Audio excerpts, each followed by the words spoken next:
The following video is unsuitable for younger audiences and contains discussions of peril. Viewer discretion is advised. Please be warned there may be some distressing videos from the... We're getting reports of a plane crash in India. An Air India flight taking off from Ahmedabad International Airport crashed shortly after takeoff. Video on social media shows black plumes of smoke billowing. It appears to have crashed in a residential area. This crash changed aviation in the 21st century, and now Air India is under scrutiny for safety practices, and even Boeing was questioned. But whose fault was it? Was it the company, the pilots, or Boeing? Let's speak about it. This is a year after the Air India disaster, and I can understand why you would watch the video, because honestly, the news came as a big shock. I just want to say to anyone, I don't want you to have to be forced to watch this video. It's a grueling experience. And to people that have lost anyone in the crash, I want to apologise if you have to relive this horrible experience, and I cannot imagine what pain you must be in. Let's get the video started. This was Air India Flight 171, and it was a scheduled international passenger flight from, and please correct me if I'm saying this wrong, Sardar Vallabhbhai Patel International Airport in Ahmedabad, Gujarat, India, to London Gatwick. Now, this crash, I was so shocked at the news when I saw it. Because on 12th June 2025 at 13:39 IST, 8:09 UTC it says, this was a Boeing 786 operating the flight, crashed 32 seconds after takeoff into the student hostels. 32 seconds after takeoff. This might be one of the fastest crashes. It's probably even faster than the Air France one that we covered. Off the Baramaju Medical College. I'm sorry if I'm saying that wrong. 1.7 kilometres. MI 0.9 NMI from the runway. Of the 12 crew members and 230 passengers on board, only one passenger survived. On the ground, 19 people were killed and 67 others were severely injured.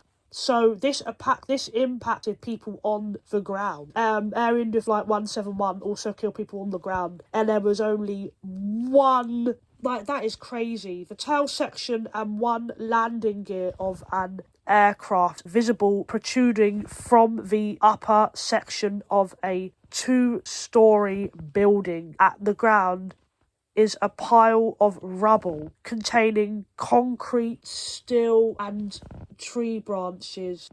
Nearby, a man with his back to the camera points at the aircraft while facing Prime Minister Narendra Modi. Now, imagine being the only survivor of this crash. Might not be a final report on this because it's still under investigation almost a year later.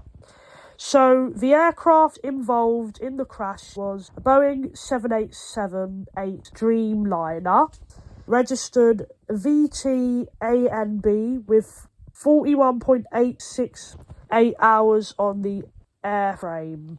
Now, as we know, it was delivered to Air India in January 2014, so it would only be around for 11 years almost. The aircraft's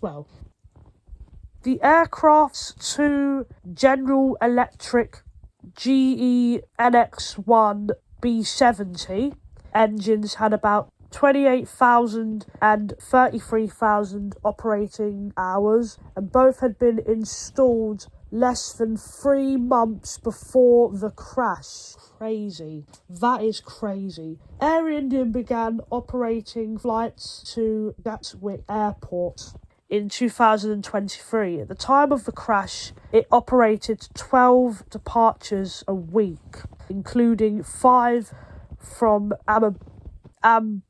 sorry if I'm pronouncing this wrong. Ahmedabad. That is crazy. Passengers and crew, right, so this goes into the on-board flight 171 were 230 passengers and 12 crew. 13 passengers were children, 2 of them infants, while 2 pilots and 10 flight attendants formed the crew. The passenger manifest included 169 Indians, 53 Britons, 7 Portuguese and 1 Canadian. This is crazy. The flight was commanded by Captain Sumat Sambawal, 56, who had logged approximately 15,600 flight hours, including nearly 8,600 hours on the Boeing 787. The first officer, Clive Kunda, 32, had around 3.4 thousand flight hours, with about 1,000 of those on the Boeing 787. Kunda was the pilot flying, while Sabawal was the pilot monitoring. Crazy. Now this kind of goes into fuel control switches. So this is what the aviation industry expecting caused the crash. On the Boeing 787, the 2 fuel control switches are part of the throttle control module and are located just below these respective throttle levers. Moving a switch to cut off immediately halts fuel flow to the engine, causing a loss of thrust, as well as the electrical and hydraulic power that engine supplies. These switches are normally only used on the ground for engine startup. So why they were used in the sky, I don't know. And shutdown. In flight, cutting off the fuel to an engine is only done in an emergency such as an engine fire or some other malfunction, warranting a shutdown or restart. To prevent accidental activation, each switch is fitted with a lever lock mechanism that requires the switch to be pulled up before it can be moved.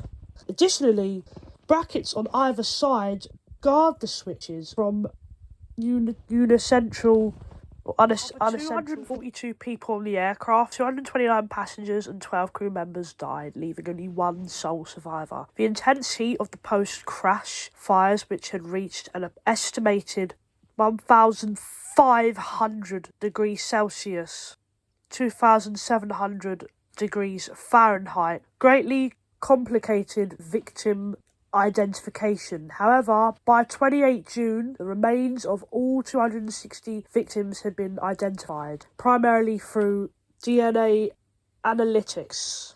Among the casualties was Vijay Rupani, the Chief Minister of Gujarat from 2016 to 2021, whose body was identified by DNA on 15 June.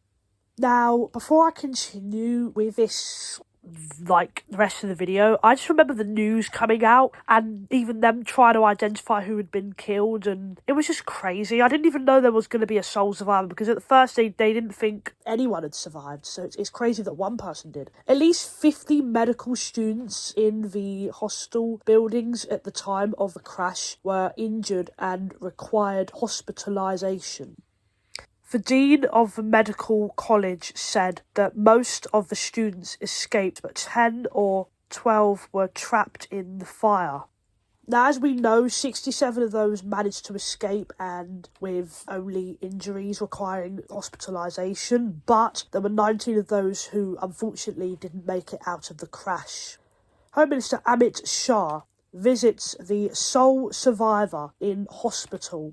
The sole survivor of the crash was 40-year-old British citizen Vishwash Kumar Ramesh, who had been seated in 11A next to an emergency exit. Very, very, He stated that after the crash, his section of the aircraft detached and he managed to escape via the emergency exit which separated during the crash. After this, there were cameras all around and he was led away to receive medical help. He had scars and cuts on his face and he was interviewed through hospital, he was interviewed afterwards, and he went through a 5-day recovery. He was diagnosed with PTSD after this, and honestly, I just felt so sorry. As he stated in an interview with BBC News, I'm not going to play the interview, it's so emotional and I just don't think it's the right thing to do. But he cried when he mentioned his brother was killed in the crash. So sad. I'm going to end the video here. I just want to say,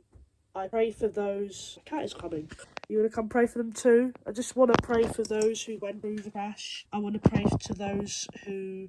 The man that survived, I hope that he gets all the support still, because even though a year's gone by and, you know, it's all the final reports are coming out, I don't think this is ever going to leave him. I'm just so sorry. I want to say sorry to any remaining family that weren't on the plane. Pray for his brother and everyone that was also killed on the ground and injured in the hostel. I'm going to end the video. Make sure you like, comment, share and subscribe for more content. And it's sky high and I'm flying out of here. Take care, guys. Please stay safe. If you've been affected by any issues raised in this video, please seek help and support.